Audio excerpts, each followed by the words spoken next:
ఒక థ్రెడ్ని తీసుకొని ఒక సైడ్ గ్లాసు ఒక సైడు కొంత వెయిట్ని వేలాడదీస్తే ఏం జరుగుతుంది? గ్లాస్ వెయిట్ ఎక్కువగా ఉంది కాబట్టి అది గ్లాస్ కింద పడి పగిలిపోతుంది. కానీ ఒకసారి ట్రై చేసి చూద్దాం. గ్లాస్ కింద పడలేదు. ఆ వెయిట్ అనేది పైపు చుట్టూ చుట్టుకోవడం జరిగింది. ఇక్కడ వెయిట్ పైన 2 టైప్స్ ఆఫ్ ఫోర్సెస్ అప్లై చేయబడ్డాయి.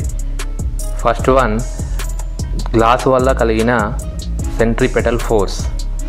అలాగే మనం వెయిట్ని కొంత యాంగిల్తో వదులుతున్నాం కాబట్టి అది సర్క్యులర్ మోషన్లో తిరుగుతుంది. దానివల్ల సెంట్రిఫ్యూగల్ ఫోర్స్ వస్తుంది.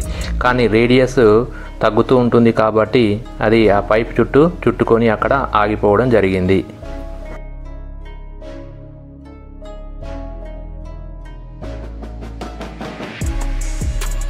ఇక్కడ 2 కంటైనర్స్ తీసుకొని ఒక దాంట్లో హాట్ వాటర్ మరియు ఒక దాంట్లో కోల్డ్ వాటర్ తీసుకున్నాను. హాట్ వాటర్ ఉన్న కంటైనర్లో లోపలి వైపు వాటర్ డ్రాప్స్ ఏర్పడ్డాయి.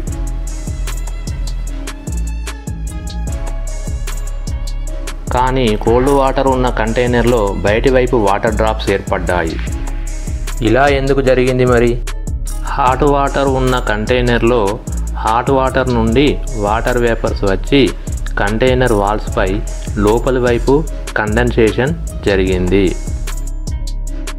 కోల్డ్ వాటర్ ఉన్న కంటైనర్ వద్ద ఏం జరిగిందంటే బయట వాతావరణంలో ఉన్న water vapours cold water container వాల్స్ని తాకగానే కండెన్సేషన్ జరిగి వాటర్ డ్రాప్స్ ఏర్పడ్డాయి. గ్యాస్ స్టేట్లో ఉన్న పదార్థం లిక్విడ్ స్టేట్లోకి మారడాన్నే కండెన్సేషన్ అంటారు. ఇక్కడ గ్యాస్ స్టేట్లో ఉన్న వాటర్ వేపర్ లిక్విడ్ స్టేట్లోకి అంటే వాటర్గా మారడం జరిగింది.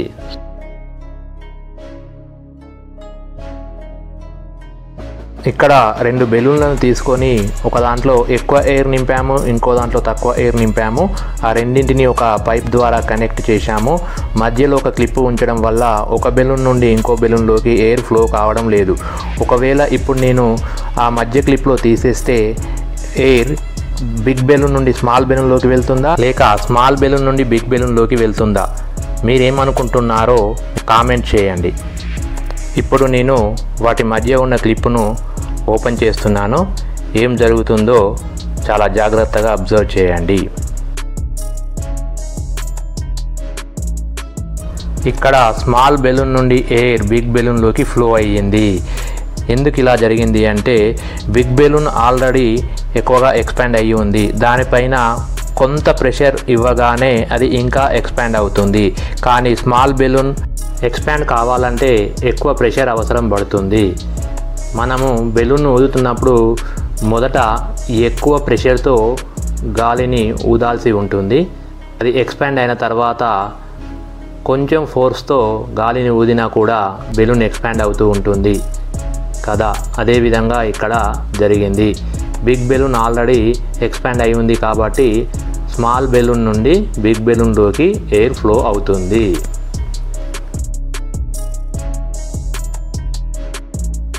స్పైరల్ డిజైన్ ఉన్న పేపర్ను తీసుకొని దాన్ని స్పైరల్ షేప్లో కట్ చేసుకోవాలి.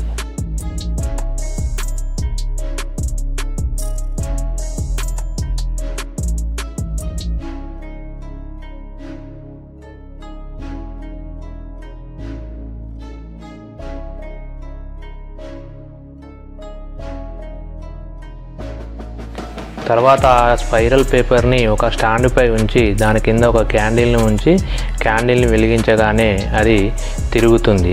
ఎందుకంటే క్యాండిల్ నుండి వచ్చే వేడి గాలి ఎప్పుడైనా పైకి వెళ్తుంది. ఆ వేడి గాలి పైకి వెళ్తున్నప్పుడు ఈ స్పైరల్ షేప్లో ఉన్న పేపర్ని కూడా స్పిన్ చేస్తుంది. అందుకే ఆ పేపర్ స్పిన్ అవుతూ ఉంటుంది.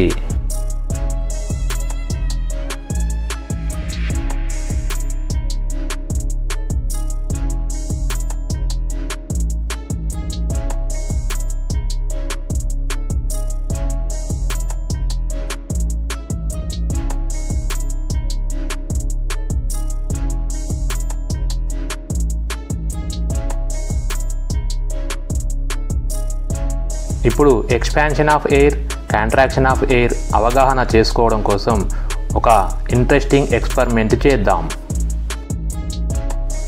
2 కంటైనర్ తీసుకొని ఒక దాంట్లో కోల్డ్ వాటర్ మరియు ఒక దాంట్లో హాట్ వాటర్ నింపాలి.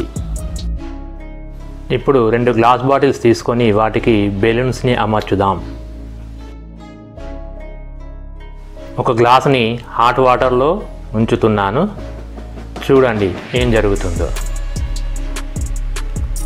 నెమ్మదిగా ఆ బెలూన్లోకి గాలి వస్తుంది. ఆ బెలూన్లోకి గాలి ఎక్కడి నుండి వస్తుంది? అవును, ఆ గ్లాస్ బాటిల్లో ఉన్న ఎయిర్ హాట్ వాటర్ వల్ల ఎక్స్పాండ్ అవుతుంది. కాబట్టి ఆ ఎక్స్పాండ్ అయిన గాలి బయటికి వెళ్ళడానికి అవకాశం లేదు, కావున బెలూన్లోకి వచ్చింది. అంటే హాట్ వాటర్ వల్ల ఎయిర్ ఎక్స్పాండ్ అయ్యింది. ఇప్పుడు సెకండ్ బాటిల్ని తీసుకొని కోల్డ్ వాటర్లో ఉంచుదాం. ఏం జరుగుతుందో అబ్జర్వ్ చేయండి. బెలూన్లో ఉన్న ఎయిర్ బాటిల్లోకి వెళ్తుంది. అంటే ఇక్కడ కోల్డ్ వాటర్ వల్ల బాటిల్లో ఉన్న ఎయిర్ కాంట్రాక్ట్ అవుతుంది. అందువల్ల బెలూన్లో ఉన్న గాలి బాటిల్లోకి వెళ్తుంది.